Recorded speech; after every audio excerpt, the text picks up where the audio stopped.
Well, spring has finally come, and that means the forage that we've been waiting for all winter is finally starting to show itself out in the woods here.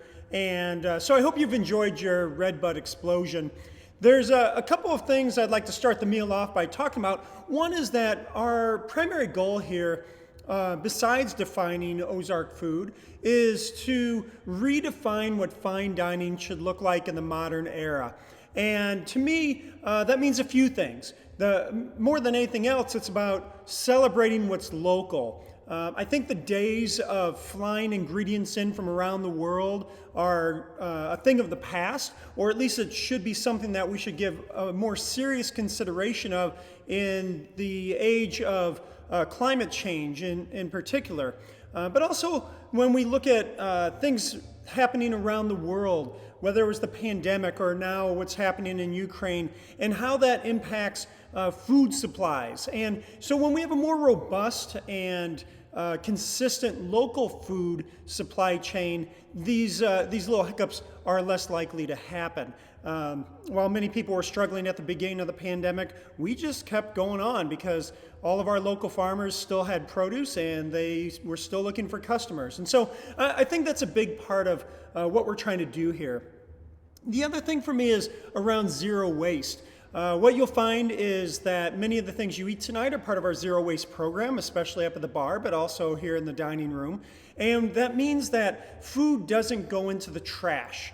At worst, what we consider a failure, food has gone into our compost, and compost goes to a community garden and gets recirculated into the produce that comes back to the table. But we average just 5 gallons of compost each week. That's remarkably low. The average restaurant, I think, would put out about 30 to 40 gallons of food trash every night, and we have zero. It just all gets used.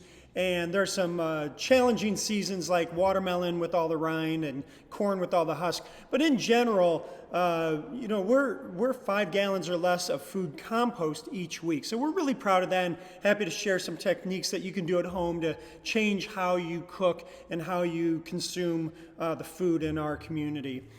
The other thing that is interesting to me about redefining fine dining is the way we describe food.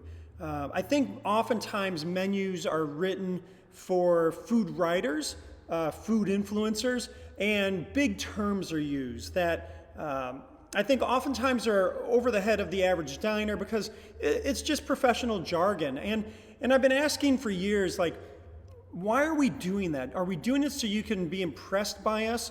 Or are we doing it because we want you to have a better experience? And I would say 95% of all diners don't really care about the fancy terms. They just want to know what they're eating and maybe a sense of the background of the dish.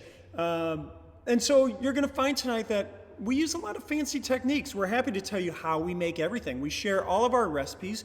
A lot of the stuff isn't a recipe, but a technique. And so we're happy to share all that. And if you're interested, absolutely let us know. And you can even send an email later. But otherwise, we just want to let you know what you're eating and anything you might need to know to better enjoy it. But we're certainly not here to have you pat us on the back for techniques that really only our peers would care about anyway. So enough about that. You're here for a nice night out, not for a lecture or soapbox, even though it's hard to keep me down. And so I hope you enjoy your redbud explosion.